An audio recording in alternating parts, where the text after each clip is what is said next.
जय हिंद साथियों, आप लोग कैसे हैं? उम्मीद करता हूं कि आप लोग बहुत ही बढ़िया होंगे। ठीक है, तो आज की इस वीडियो में हम लोग क्लास टेंथ का हिंदी के आपको हम मॉडल सेट एक जिसमें से आपको हम 100 क्वेश्चन को याद कराने वाले हैं इस वीडियो के अंदर। जो भी 2025 के बोर्ड परीक्षा में शामिल होना चाहते हैं उनके लिए मोस्ट VBI इंपॉर्टेंट ऑब्जेक्टिव है, वायरल क्वेश्चन है। इसलिए आप लोग को वीडियो को शुरू से अंत तक बने रहना है ताकि आपको हम सभी ऑब्जेक्टिव को इसी वीडियो में हम याद करवा सके। ओके, वीडियो को जब भी आप लोग देखें तो शुरू से अंत तक ही देखें, तभी आप लोगों को पूरा क्लियर हो पाएगा, अन्यथा आप लोग अधूरे रह पाइएगा। ओके, इसलिए आप लोगों को शुरू से अंत तक बने रहना। अगर आप लोग एक बार वीडियो को शेयर नहीं किए तो वीडियो को शेयर कर दिएगा। चैनल को प्यारे साथियों आप लोग सब्सक्राइब नहीं किए तो चैनल को सब्सक्राइब जरूर कर लीजिएगा। और आप लोग इस ग्रुप के साथ जरूर जुड़ जाएगा। 90 65 71 94 ठीक है, 90 65 71 94 ये एग्जाम प्री का आपको क्या है तो व्हाट्सएप ग्रुप का नंबर है जिसमें से आपको जुड़ जाना है सभी लोगों को। ठीक है, इससे ताकि आप लोगों को बेनिफिट मिलते रहे। चलिए, तो ज़्यादा विलम्ब ना करेंगे, आप लोग समझिएगा शुरू से अंत तक कि कितने प्रश्न बनाना है, कितना प्रश्न आप लोग को रहेगा। ओके, देखिएगा ये आपको खंड आ यानी सेक्शन ए में आपको वस्तुनिष्ठ प्रश्न रहेगा। ठीक है, प्रश्न संख्या 1 से 100 तक के प्रत्येक प्रश्न वस्तुनिष्ठ प्रश्न के साथ 4 विकल्प दिए गए हैं जिनमें से कोई एक सही है। इन 100 प्रश्नों में से 50 प्रश्नों के उत्तर अपने द्वारा चुने गए सही विकल्प को ओमार पत्रक पर चिन्हित करें। यानी आपको 100 प्रश्न दिया रहेगा जिसमें से आपको 50 प्रश्नों का उत्तर देना है। एक क्वेश्चन के लिए आपको 1 नंबर मिलेगा, तो 50 क्वेश्चन के लिए आपको टोटल 50 अंक मिलेंगे। ओके, इस बात को आप लोग को याद रखना है। तो चलिए, तो हम लोग शुरू कर लेते हैं क्वेश्चन नंबर 1 की ओर। आप लोग 4 से 5 सेकंड के अंदर आप लोग कमेंट बॉक्स के अंदर जरूर बताइएगा। आप लोग का सभी विषय का आप लोगों का जो है सभी सब्जेक्ट का आपको मॉडल सेट का आपको क्वेश्चन आपको मिल जाएगा। ठीक है, जो भी आपको मॉडल सेट द्वारा जारी होता है सभी हम आपको करवा देंगे वायरल क्वेश्चन। चलिए, तो स्टार्ट करते हैं क्वेश्चन नंबर 1 की ओर।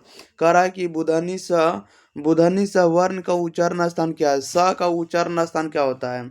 तो स का जो उच्चारण स्थान होता है कंठ होता है। राइट आंसर ये हो जाएगा। 2 में कह रहा है निम्नलिखित में कौन सा जो है हर स्वर है? बताइएगा, निम्नलिखित में कौन जो है हर स्वर है? तो हर स्वर आपका अ है। राइट आंसर ये हो जाएगा। 3 में कह रहा है निम्नलिखित में कौन है जो योजक चिन्ह है? बताइएगा, निम्नलिखित में कौन योजक चिन्ह है? तो योजक चिन्ह आपको देखिएगा इस तरह माइनस वाला जो होता है योजक चिन्ह होता है। राइट आंसर आपका डी हो जाएगा। क्वेश्चन नंबर 4 में कह रहा है कि निम्नलिखित में शुद्ध शब्द है, तो शुद्ध शब्द कौन होगा? तो शुद्ध शब्द आपका विलीन है। राइट आंसर आपका बी होगा, बी हो जाएगा सही जवाब। बी आपका जो लिखा हुआ है विलीन सही लिखा हुआ। ओके, शुद्ध शब्द है। क्वेश्चन नंबर 5 में कह रहा है कि जिन व्यंजनों के उच्चारण में श्वास पूर्व से अल्प मात्रा में निकले और जिनमें हकार जैसी ध्वनि नहीं होती है उन्हें क्या कहते हैं? बताइएगा, कह रहा है कि जिन व्यंजनों के उच्चारण में श्वास पूर्व से अल्प मात्रा में निकले और जिनमें हकार जैसी ध्वनि नहीं होती है उसे क्या कहते हैं? उसे हम लोग कहते हैं अल्प प्राण कहते हैं। राइट आंसर ये हो जाएगा। 6 में कहता है जब एक ही ध्वनि का द्वित्व हो जाए तब वह क्या कहलाता है? जब एक ही ध्वनि का द्वित्व हो जाए तब वह क्या कहलाता है? तब वह कहेगा आपको युग्मक ध्वनियाँ। राइट आंसर आपका बी हो जाएगा। क्वेश्चन नंबर 7 कह रहा है कि महोत्सव शब्द का संधि विच्छेद है। महोत्सव का संधि विच्छेद क्या हो जाएगा? तब महोजोड़ क्या हो जाएगा? महोजोड़ उत्सव हो जाएगा। क्या हो जाएगा? महोजोड़ उत्सव। राइट आंसर आपका देखिए, सुनिए सुनिए सुनिए। क्वेश्चन नंबर 7 में कह रहा है महोत्सव का संधि विच्छेद बताना है, तो इसका हो जाएगा महाजोड़ उत्सव हो जाएगा। क्या हो जाएगा? महाजोड़ उत्सव। राइट आंसर डी हो जाएगा। 8 नंबर में कह रहा है कि यशा जुड़ द का संधि विच्छेद होगा, तो यशा जुड़ द का होगा संधि विच्छेद यशोदा होगा। राइट आंसर आपका डी हो जाएगा। 9 के में कह रहा है पवन शब्द का संधि विच्छेद है, तो पवन का संधि विच्छेद क्या हो जाएगा? तो प जोड़ क्या हो जाएगा? तो प जोड़ अन होगा। राइट आंसर आपका डी हो जाएगा। नेक्स्ट क्वेश्चन ले लेते हैं। नेक्स्ट क्वेश्चन देखिएगा, क्वेश्चन नंबर आप लोग 10 नंबर की ओर। चलिए, 10 नंबर में देखिए क्या कर रहा है। कह रहा है कि जहाँ वाक्य की गति अंतिम रूप ले ले, विचार के तार एकदम टूट जाए, वहाँ किस विराम चिन्ह का प्रयोग होता है? बताइएगा, कह रहा है कि जहाँ वाक्य की गति अंतिम रूप ले ले, विचार के तार एक कदम टूट जाए, वहाँ किस विराम चिन्ह का प्रयोग होगा? तो वहाँ होगा आपको पूर्ण विराम का। राइट आंसर आपका सी हो जाएगा। क्वेश्चन नंबर 11 में कह रहा है कि कीर्तन शब्द का कीर्तन शब्द किस लिंग का उदाहरण है, बताइएगा। कीर्तन शब्द जो है ये कौन सा लिंग है, तो ये आपको पुल्लिंग है, राइट आंसर आपका ए हो जाएगा। 12 में कह रहा है एकता शब्द किस लिंग का उदाहरण है। एकता शब्द जो है किस लिंग का उदाहरण है, तो आपको स्त्रीलिंग है, राइट आंसर बी हो जाएगा। क्वेश्चन नंबर 13 नंबर में कह रहा है कुंजड़ा शब्द का स्त्रीलिंग है, तो कुंजड़ा का स्त्रीलिंग क्या होता है, तो कुंजड़ाइन होता है, राइट आंसर आपका सी हो जाएगा। 14 में कह रहा है निम्नलिखित में कौन है जो शुद्ध वाक्य है, तो शुद्ध वाक्य कौन होगा, तो राइट आंसर आपका डी हो जाएगा। हमारे शिक्षक प्रश्न पूछते हैं। 15 में कह रहा है कि परिणाम शब्द में कौन उपसर्ग है, परिणाम शब्द में कौन सा उपसर्ग है, तो परि है, राइट आंसर आपका ए हो जाएगा। क्वेश्चन नंबर 16 नंबर में कह रहा है कि गायक शब्द में कौन प्रत्यय है, गायक में कौन सा प्रत्यय है, तो गायक में आपको अक है, राइट आंसर आपका डी हो जाएगा। 17 में कह रहा है रचना अथवा बनावट के विचार से शब्द के कितने प्रकार हैं, बताइएगा। रचना अथवा बनावट के विचार से शब्द के कितने प्रकार हैं, तो शब्द के 3 प्रकार हैं, राइट आंसर डी बी हो जाएगा। क्या हो जाएगा, बी हो जाएगा, 3 प्रकार है। ओके। क्वेश्चन नंबर 18 में कह रहा है निम्नलिखित में यौगिक शब्द है, तो यौगिक शब्द कौन हो जाएगा, तो यौगिक शब्द आपका दूध वाला होगा, राइट आंसर आपका सी हो जाएगा। 19 में कह रहा है निम्नलिखित में कौन है जो तद्भव शब्द है, तो तद्भव शब्द का उदाहरण आपको आग होगा, राइट आंसर बी हो जाएगा। क्वेश्चन नंबर देखिएगा 20 नंबर में कह रहा है निम्नलिखित में कौन है जो तत्सम शब्द है, तो तत्सम शब्द आपको कौन हो जाएगा, तो खर पर हो जाएगा। क्या हो जाएगा, खर पर, राइट आंसर ए हो जाएगा। क्वेश्चन नंबर 21 में कह रहा है कि राम ने पुस्तक पढ़ी किस काल का उदाहरण है, बताइएगा। राम ने पुस्तक पढ़ी किस काल का उदाहरण है, तो पूर्ण वर्तमान काल का उदाहरण है। 22 में कह रहा है कि हिंदी में सर्वनाम के कितने भेद हैं, हिंदी में सर्वनाम के कितने भेद हैं, तो हिंदी में सर्वनाम के 6 भेद हैं, राइट आंसर आपका सी हो जाएगा। नेक्स्ट क्वेश्चन नंबर देखिएगा 23 नंबर में कह रहा है कि मोहन ने कुछ नहीं खाया, मोहन ने कुछ नहीं खाया किस सर्वनाम का उदाहरण है, बताइएगा। तो ये आपको निश्चय वाचक सर्वनाम है, राइट आंसर आपका डी हो जाएगा। 24 में कह रहा है कि कलम तोड़ना मुहावरे का अर्थ क्या होता है, कलम तोड़ना मुहावरे का अर्थ होता है बढ़िया लिखना, राइट आंसर आपका बी हो जाएगा, सही जवाब। 25 में कह रहा है कि आंख के अंधे गांठ के पूरे, आंख के अंधे गांठ के पूरे लोकोक्ति का अर्थ क्या होता है, तो लोकोक्ति का अर्थ होता है कि अपनी बुराई नहीं दिखती, अपनों बुराई नहीं दिखती, यानी यानी अपना जो बुराई होता है वो नहीं दिखता, उसी को कहा जाता है कि आंख के अंधे गांठ के पूरे, राइट आंसर आपका बी हो जाएगा। क्वेश्चन नंबर देखिएगा 26 नंबर में 26 नंबर में देखिए क्या कह रहा है कि निम्नलिखित में कौन है जो आपको अशुद्ध शब्द नजर आ रहा है, बताइएगा। अशुद्ध शब्द कौन होगा, निम्नलिखित में कौन आपको अशुद्ध शब्द है, तो राइट आंसर आपका सी हो जाएगा। क्या देखिए, सॉरी देख लीजिएगा थोड़ा इसको, व्यवस्था। चल शुद्ध अशुद्ध शब्द बताना है, तो देखिए अशुद्ध शब्द ये जो आपको देखिए व्यवस्था सही लिखा हुआ है, संस्मरण सही लिखा हुआ, मंगल ध्वनि भी सही लिखा हुआ, लेकिन ये आपको अशुद्ध लिखा हुआ है, क्योंकि चिड़िया आपको इस तरह से होता है, किस तरह से, इस तरह से होता है चिड़िया। अशुद्ध शब्द ही पूछ रहा था, तो राइट आंसर आप लोग क्या लगा लेंगे, राइट आंसर आपका सी हो जाएगा। 27 में कह रहा है कि बिजली शब्द का पर्यायवाची शब्द है, बिजली शब्द का पर्यायवाची शब्द क्या होता है, तो यामिनी होता है, राइट आंसर डी हो जाएगा। 28 में कह रहा है कि पयोधर, पयोधर किसका पर्यायवाची है, तो पयोधर जो होता है आपको बादल का पर्यायवाची होता है, राइट आंसर आपका डी हो जाएगा। नेक्स्ट क्वेश्चन लेते हैं, क्वेश्चन नंबर देखिएगा आप लोग 29 नंबर की ओर। चलिए 29 नंबर में कह रहा है कि कुटिल शब्द का विलोम होगा, तो कुटिल का विलोम क्या होगा, आप लोग इसका आंसर बताइएगा, क्या हो जाएगा सही जवाब। ओके, चलिए बताइएगा राइट आंसर क्या हो जाएगा। 29 नंबर में कह रहा है कि कुटिल शब्द का विलोम होगा, तो कुटिल का जो विलोम होगा क्या होगा, तो जटिल होगा, राइट आंसर डी हो जाएगा। 30 में कह रहा है कि संज्ञा, क्या कह रहा है कि संज्ञा अथवा विशेषण के साथ क्रिया जोड़ने से जो संयुक्त क्रिया बनती है उसे क्या कहते हैं, तो उसे हम लोग कहते हैं नाम बोधक क्रिया कहेंगे, राइट आंसर आपका बी हो जाएगा। क्वेश्चन नंबर 31 कह रहा है कि रामचरितमानस कौन सी संज्ञा, बताइएगा। रामचरितमानस जो है कौन सी संज्ञा, तो व्यक्तिवाचक है, राइट आंसर ये हो जाएगा। 32 में कह रहा है कश्मीरी सेब सिंदूरी लाल होता है, कश्मीरी सेब जो होता है सिंदूरी लाल होता है, इस वाक्य में प्रविशेषण कौन होगा, तो प्रविशेषण आपको सिंदूरी होगा, राइट आंसर सी हो जाएगा। 33 में करा निम्नलिखित में कौन है जो परिमाण बोधक विशेषण का उदाहरण है, निम्नलिखित में कौन परिमाण बोधक का उदाहरण है, तो राइट आंसर आपका डी हो जाएगा 4 गज, राइट आंसर आपका डी हो जाएगा। 34 नंबर में देखिए क्या कह रहा है कि जिस समास में विशेष विशेषण अथवा उप उप में उपमान का संबंध हो उसे क्या कहते हैं बताइएगा। कह रहा है जिस समास में विशेष विशेषण अथवा उप में उपमान का संबंध हो उसे क्या कहते हैं, तो उसे हम लोग कर्मधारय समास कहते हैं। राइट आंसर आपका बी हो जाएगा। 35 में कह रहा है कि सीताराम शब्द में कौन समास है, तो सीताराम शब्द में कौन सा समास है, तो द्वंद्व समास है। राइट आंसर आपका ए हो जाएगा। Question number 36। 36 में कह रहा है कि पंचवटी शब्द में कौन सा समास है, तो पंचवटी में आपको द्विगु समास है, क्योंकि संख्या को बोध करा रहा है। पंचवटी 5 वटी, तो संख्या का बोध कराएगा, द्विगु आएगा। ओके, और आपको अगर योजक चिन्ह लगा हुआ रहेगा तो द्वंद्व समास होता है, इस बात को याद रखना है। चलिए क्वेश्चन नंबर 37 में करा है क्रिया की विशेषता प्रकट करने वाले शब्द को क्या कहते हैं। क्रिया की विशेषता प्रकट करने वाले शब्द को क्या कहते हैं, तो उसे हम लोग क्रिया विशेषण कहेंगे। राइट आंसर डी हो जाएगा।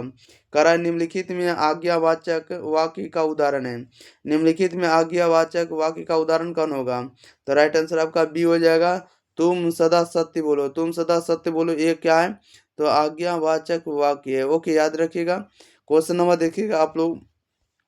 चलिए क्वेश्चन नंबर आप लोग देखिएगा 39 नंबर में कह रहा है कि रचना की दृष्टि से वाक्य के कितने प्रकार हैं। रचना की दृष्टि से वाक्य के कितने प्रकार हैं, तो 3 प्रकार है। राइट आंसर ये हो जाएगा। 40 में कह रहा है निम्नलिखित में कौन है जो मिश्र वाक्य है, तो मिश्र वाक्य का उदाहरण आपको सी हो जाएगा। यदि तुम आओगे तो मैं जाऊंगा, यदि तुम आओगे तो मैं जाऊंगा, ये मिश्र वाक्य लिखा हुआ है। क्वेश्चन नंबर 41 में कह रहा है कि रात और संध्या के बीच की वेला, इस वाक्य खंड के लिए एक शब्द क्या होगा बताइएगा। रात और संध्या के बीच की बेला, इस वाक्य खंड के लिए एक शब्द क्या होगा, तो इसके लिए एक शब्द होगा गोधूली होगा। क्या होगा, गोधूली। राइट आंसर आपका बी हो जाएगा। 32 में करा है कि चिंता में भर रात जगना, चिंता में रात भर जगना मुहावरे का अर्थ होता है क्या बताइएगा। चिंता में रात भर जगना किस मुहावरे का अर्थ है, यानी इसका अर्थ आप लोगों को बताना है, तो इसका अर्थ होगा तारे गिनना। नेक्स्ट क्वेश्चन लेते हैं, क्वेश्चन नंबर 43 नंबर की ओर। 43 में कह रहा है कि शेर के समान बलवान किस पदबंध का उदाहरण है। शेर के समान बलवान किस पदबंध का उदाहरण है, तो ये जो आपको विशेषण पदबंध है। राइट आंसर आपका बी हो जाएगा। 44 में कह रहा है निम्नलिखित में किसके साथ कर्ता के ने चिन्ह का प्रयोग नहीं होता बताइएगा। निम्नलिखित में किसके साथ कर्ता के ने चिन्ह का प्रयोग नहीं होता है, तो नहीं होता आपको छीकना के साथ। राइट आंसर सी हो जाएगा। 45 में करा एक या अनेक का बोध कराने वाले शब्द को क्या कहते हैं। एक या अनेक का बोध कराने वाले हम लोग शब्द को क्या कहते हैं, तो उसे हम लोग वचन कहते हैं। क्या कहते हैं, वचन कहते हैं। राइट आंसर ये हो जाएगा। क्वेश्चन नंबर 46 में कह रहा है कि माँ ने बच्चे को खिलौने खरीदे, यह वाक्य किस कारक का उदाहरण है बताइएगा। माँ ने बच्चे को खिलौने खरीदे, यह जो वाक्य है किस कारक का उदाहरण है, तो यह उदाहरण आपको संबंध कारण का। राइट आंसर आपका बी हो जाएगा। क्वेश्चन नंबर 47 में करा भीमराव अम्बेडकर के अनुसार पेशा पेशा जो है परिवर्तन की अनुमति ना देकर जाति प्रथा भारत में किसका एक प्रमुख व प्रतिष्ठ कारण बनी हुई है, तो ये किसके साथ बनी हुई है, तो ये बनी हुई आपको बेरोजगारी का। राइट आंसर ये हो जाएगा। क्वेश्चन नंबर 48 करा निम्नलिखित में सेन साहब की एक बेटी का नाम है। सेन साहब की एक बेटी का नाम क्या था, शेफाली है। राइट आंसर आपका सी हो जाएगा। नेक्स्ट क्वेश्चन लेते हैं। क्वेश्चन नंबर देखिएगा अगले नंबर की ओर। चलिए क्वेश्चन नंबर में आप लोग देखिएगा कितना नंबर, 49 नंबर की ओर। कह रहा है कि मैक्स मुलर रचित भारत से हम क्या सीखें, शीर्षक पाठ साहित्य की कौन सी विधा है बताइएगा। मैक्स मुलर रचित भारत से हम क्या सीखें, शीर्षक पाठ साहित्य की कौन सी विधा है, तो एक प्रकार का यह भाषण है। राइट आंसर डी हो जाएगा। 50 में करा वान भट्ट की आत्मकथा उपन्यास के लेखक कौन है, तो वान भट्ट की आत्मकथा जो है इनके लेखक कौन है, या ये इस उपन्यास के लेखक कौन है। 50 का जो सही जवाब हो जाएगा बी हो जाएगा, हजारी प्रसाद द्विवेदी जी हैं। क्वेश्चन नंबर देखिएगा 51 नंबर की ओर। 51 नंबर में करा हिंदी तथा इसकी विविध बोलियां किस लिपि में लिखी जाती है बताइएगा। हिंदी तथा विविध बोलियां जो है किस लिपि में लिखी जाती है, इसका सही जवाब बताइएगा। हिंदी तथा विविध बोलियां किस लिपि में लिखी जाती है, इसका सही जवाब बताइएगा क्या होगा, तो देवनागरी लिपि में, क्योंकि हिंदी को वो लिखेंगे हम लोग देवनागरी लिपि में ही लिखते हैं। 52 में करा है कि चल चुपचाप बना अपनी रोटियां, तू सोचता है कि मैं तुझे पतली पतली नरम नरम रोटियां सेक कर खिलाऊंगी, यह कथन बहादुर शीर्षक कहानी के किस पात्र का है? यानी ये जो बहादुर का चैप्टर है, इसमें से कौन ये बोले हैं? तो ये बोले हैं लेखक की पत्नी निर्मला ने बोले हैं। ओके, राइट आंसर आपका क्या हो जाएगा? बी हो जाएगा। लेखक की पत्नी निर्मला का यह कथन है कि चल चुपचाप बना अपनी रोटियां, तू सोचता है कि मैं तुझे पतली पतली नरम नरम रोटियां खिलाऊंगी, सेकर खिलाऊंगी। यह कथन जो है बहादुर शीर्षक पात्र में आपको लेखक की पत्नी ने बोले, नहीं निर्मला जी का कथन है।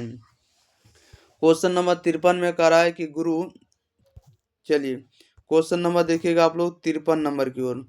53 नंबर में देखिए कह रहा है कि गुरु नानक हिंदी की किस भक्ति धारा के एक प्रमुख कवि है? बताइएगा, गुरु नानक हिंदी की किस भक्ति धारा के प्रमुख कवि हैं? तो राइट आंसर आपका बी हो जाएगा, निर्गुण सक्त भक्ति धारा के कवि है। निर्गुण संत भक्ति धारा के कवि हैं गुरु नानक जी। 54 में कह रहा है कि कृष्ण भक्त कवि रस खान किस छंद में सिद्ध थे? बताइएगा, कह रहा है कि कृष्ण भक्त जो है, कृष्ण भक्त कवि रस खान किस छंद में सिद्ध हैं? तो ये आपको सवैये छंद में सिद्ध है। राइट आंसर डी हो जाएगा। 55 में कह रहा है कवि घनानंद किस मार्ग को अति सुधो कहते हैं? कवि घनानंद जो है किस मार्ग को अति सुधो कहते हैं? राइट आंसर डी हो जाएगा, प्रेम मार्ग को कहते हैं। क्वेश्चन नंबर 56 नंबर में, 56 नंबर में कह रहा है कि कवि प्रेम घन का पूरा नाम क्या है? तो कवि प्रेम घन का जो पूरा नाम होता है बद्री नारायण चौधरी है। कौन है? तो बद्री नारायण चौधरी। राइट आंसर आपका सी हो जाएगा, बद्री नारायण चौधरी प्रेम घन। 57 नंबर में कह रहा है कि पाठ्य पुस्तक में भारत माता शीर्षक कविता किस काव्य संग्रह में संकलित है? यह बताइएगा, कह रहा है कि पाठ्य पुस्तक में भारत माता शीर्षक कविता किस काव्य संग्रह से संकलित है? तो यह संकलित आपको ग्राम्य से। राइट आंसर आपका बी हो जाएगा। क्वेश्चन नंबर देखिएगा आप लोग 58 नंबर की ओर। 58 में कह रहा है कवि रामधारी सिंह दिनकर की दृष्टि में आज के देवता कहाँ मिलेंगे? बताइएगा, कवि रामधारी सिंह दिनकर के अनुसार आज की दृष्टि में आज के देवता कहाँ मिलेंगे? तो ये मिलेंगे आपको खेत खलियानों में। राइट आंसर ए हो जाएगा। 59 में कह रहा है कि बी आर नारायण ने किस कहानी का अनुवाद किया है? बी आर नारायण ने किस कहानी का अनुवाद किया है? तो एक किया आपको दही वाली मगम्मा का। राइट आंसर आपका सी हो जाएगा। क्वेश्चन नंबर देखिएगा 60 नंबर की ओर।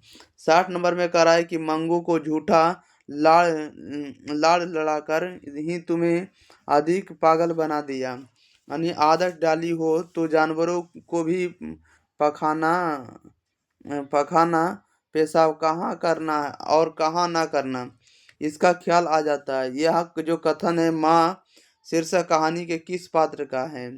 और ये जो बोले किसने बोले? तो ये बोले आपको अस्पताल के मेट्रन ने बोले। राइट आंसर आपका क्या हो जाएगा? डी सही जवाब हो जाएगा। 60 का जो सही जवाब हो जाएगा डी हो जाएगा। क्वेश्चन नंबर 61 में कह रहा है टीले की ओर निकलते निकलते लक्ष्मी किसके इंतजार में कुछ पिछड़ गई? बताइएगा, टीले की ओर निकलते निकलते लक्ष्मी किसके इंतजार में कुछ पिछड़ गई? तो यह पिछड़ गई आपको अच्युत के इंतजार करते करते। राइट आंसर आपका ये हो जाएगा। 62 में कह रहा है बल्ली अमाल के गांव का नाम क्या था? तो बल्ली अमाल के गांव के जो नाम था आपको क्या था? राइट आंसर आपका डी हो जाएगा, मुनांड डिप्टी था। राइट आंसर आपका डी हो जाएगा।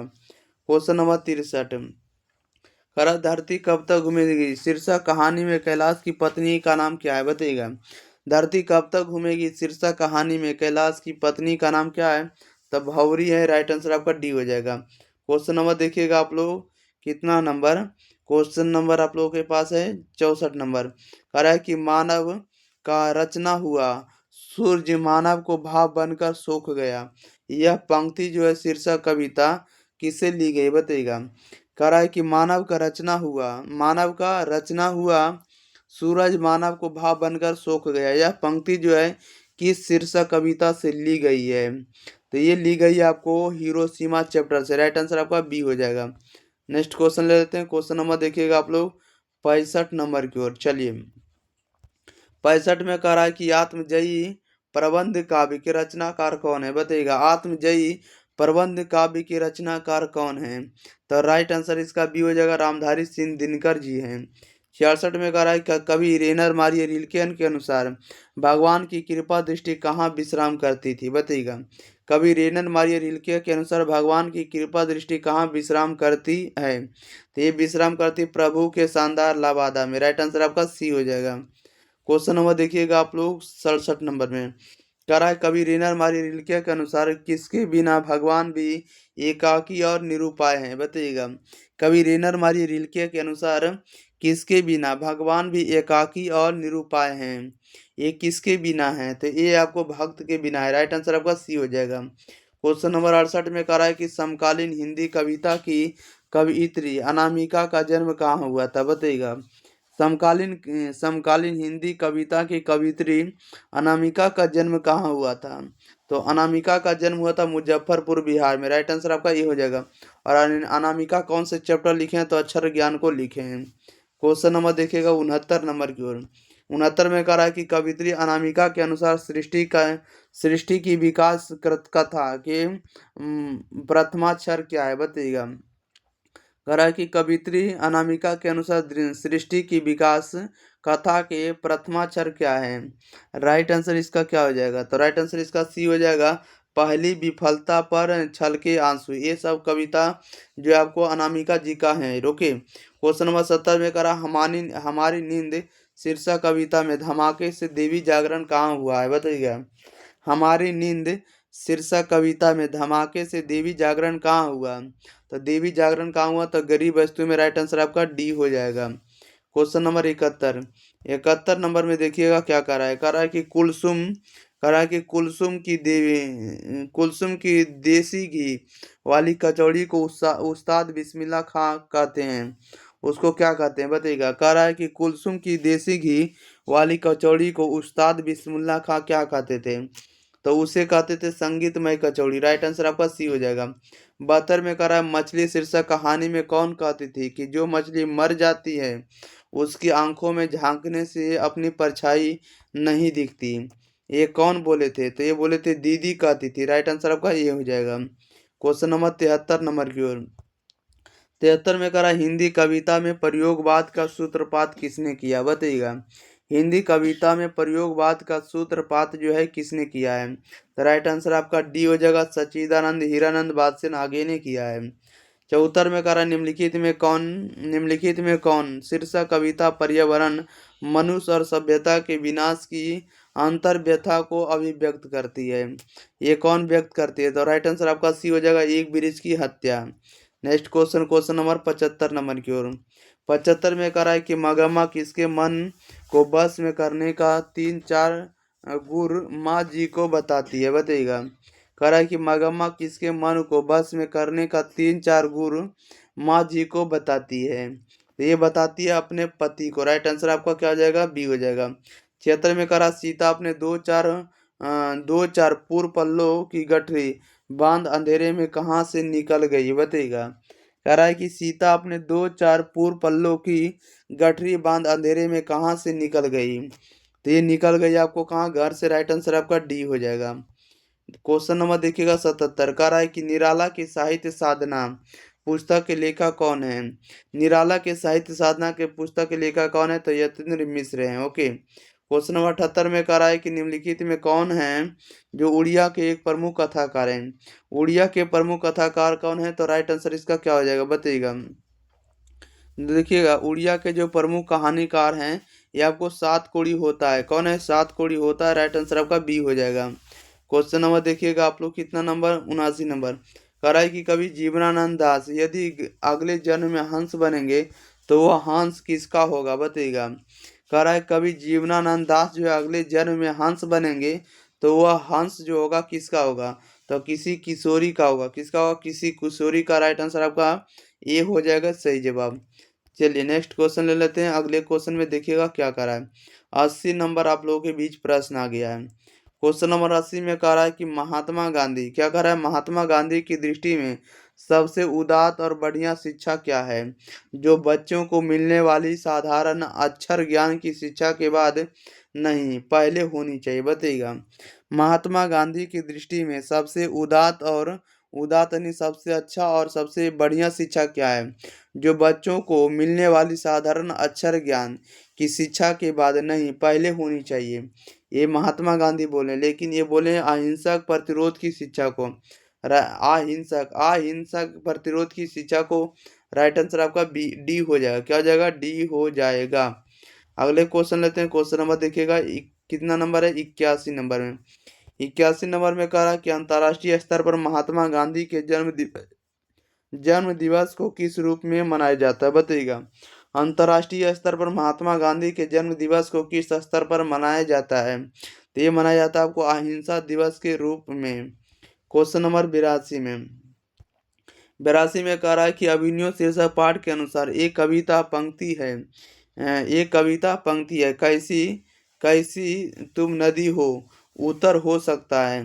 ये उत्तर क्या हो सकता है? बताइएगा। करा अभिनव शीर्षक पाठ के अनुसार एक कविता की पंक्ति है कि कैसी तुम नदी हो, उत्तर हो सकता है।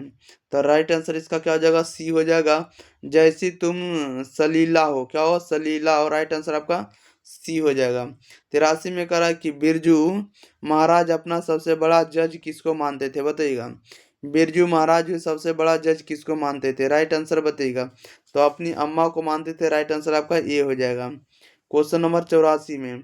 84 में कह रहा है कि ढाते विश्वास शीर्षक कहानी में लक्ष्मी किसका रूप देखकर सशंकित हो उठी? बताइएगा। कह रहा ढाते विश्वास शीर्षक कहानी में लक्ष्मी किसका रुख रुख देखकर सुशंकित हो उठी?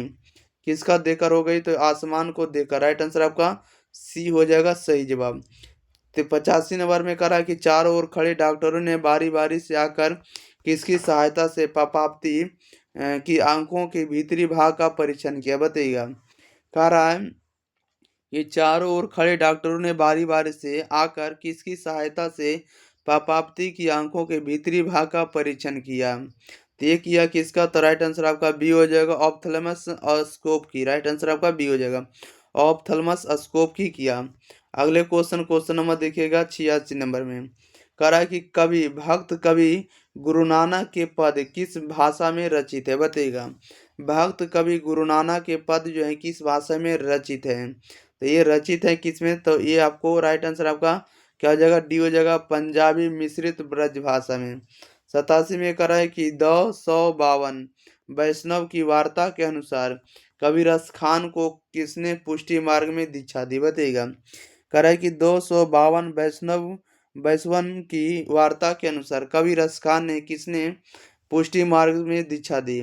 तब पुष्टि मार्ग में दीक्षा दी आपको विठलनाथ ने। राइट आंसर आपका सी हो जाएगा।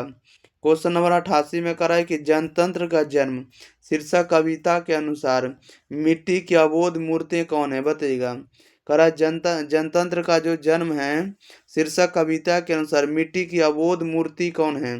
तो जनता है। राइट आंसर आपका ए हो जाएगा।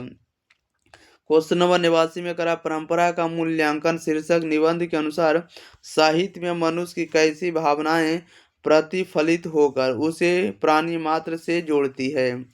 तो ये जोड़ती है किसको? तो आदिम भावनाएं को। राइट आंसर आपका सी हो जाएगा।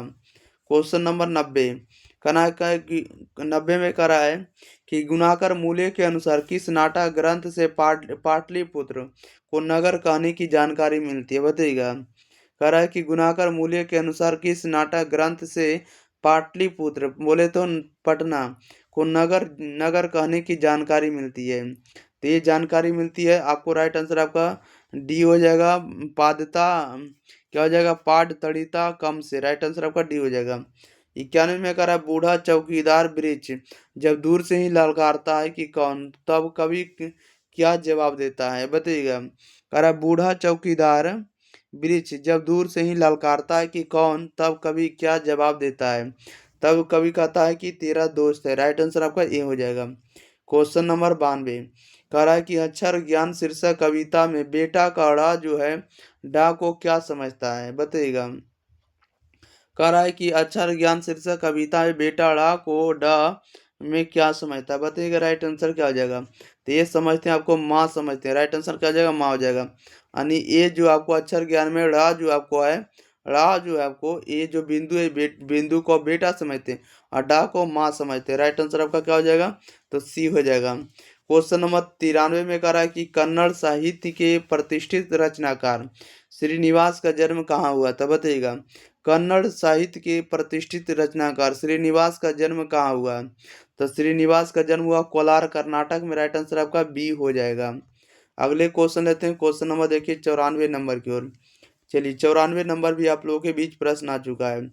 94 नंबर में कह रहा है कि माँ शीर्षक कहानी में अस्पताल की परिचारिका किस तरह मंगू का ध्यान अपनी तरफ खींचती है, बताइएगा।